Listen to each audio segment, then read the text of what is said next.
They bent empires to their will. They reshaped continents, commanded armies of millions, and carved their names into eternity. But even the greatest conquerors cannot escape the hand of death.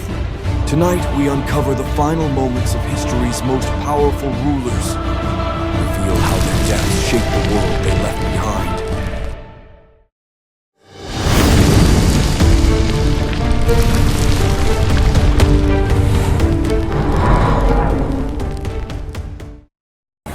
He was just 32 years old, undefeated in battle, ruler of the largest empire the world had ever seen.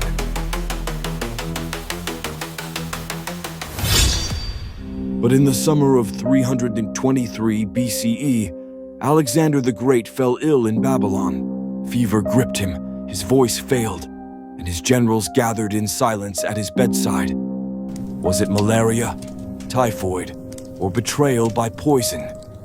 Historians still argue. What is certain is this: when Alexander died, he left no clear heir. His generals carved up his empire, plunging it into decades of bloody civil war.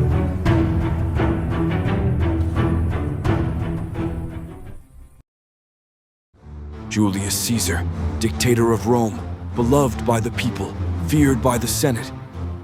His triumphs had reshaped the Republic and bent nations to his will. On the marble steps of power, he stood like a god among men. Power breeds envy, and envy breeds betrayal. In the shadows of the Senate, whispers grew louder, daggers hidden beneath words of loyalty.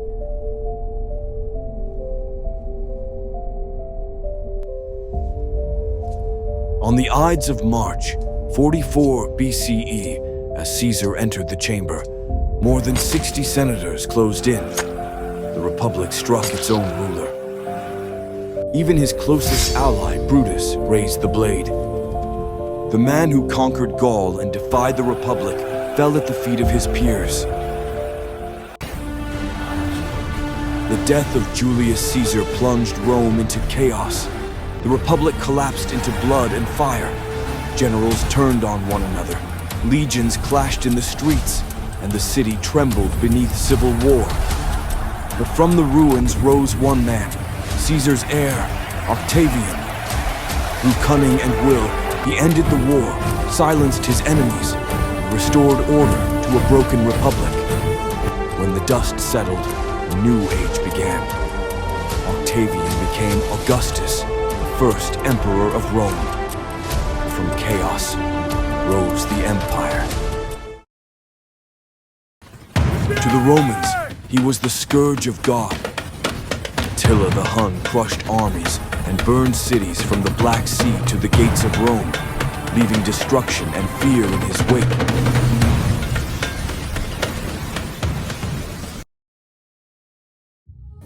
Yet his death was not on the battlefield, but in his bridal chamber.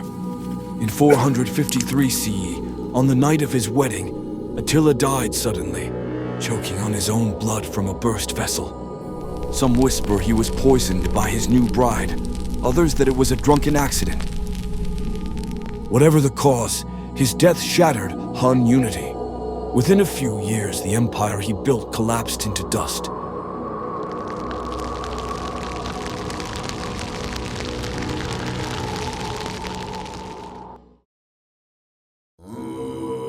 The greatest conqueror the world has ever known, Genghis Khan.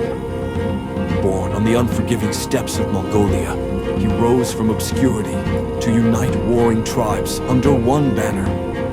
Through sheer will, strategy, and unmatched ferocity, he forged an empire the world had never seen. His armies built the largest continuous empire in history, stretching from the Pacific to Europe, from the deserts of Central Asia to the walls of China and the plains of Hungary. His riders thundered across continents. Their discipline, speed, and tactics reshaped warfare forever, leaving kingdoms trembling in their wake. But even legends die. The truth of his death remains shrouded in mystery. Some chronicles say he fell from his horse. Others claim he was struck down in battle. Whatever the truth, the moment remains lost between myth and memory.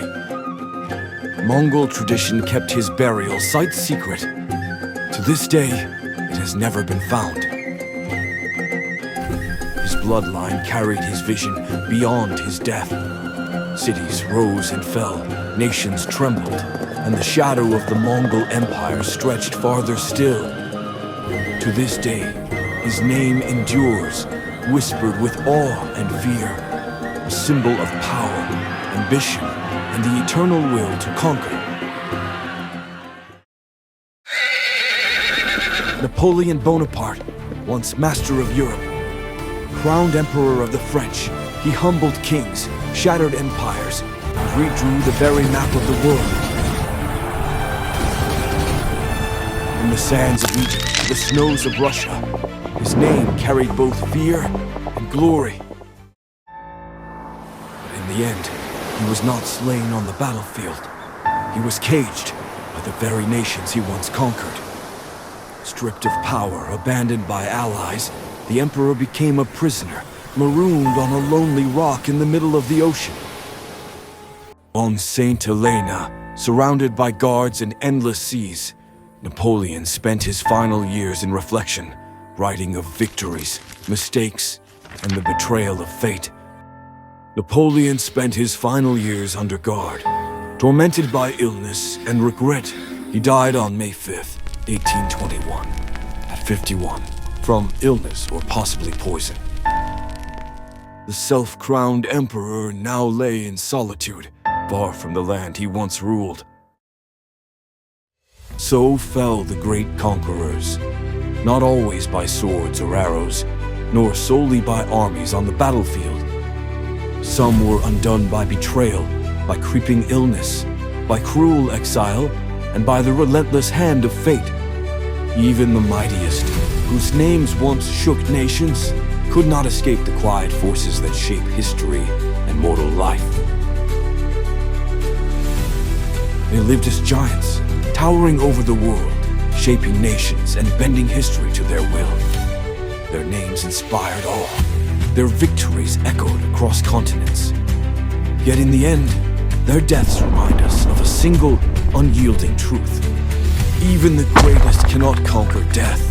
Power, glory, and empire fade, but mortality spares no one. If you want to uncover more untold stories from history's rise and fall, like and subscribe now to Ancient Flow. Join us for the next chapter.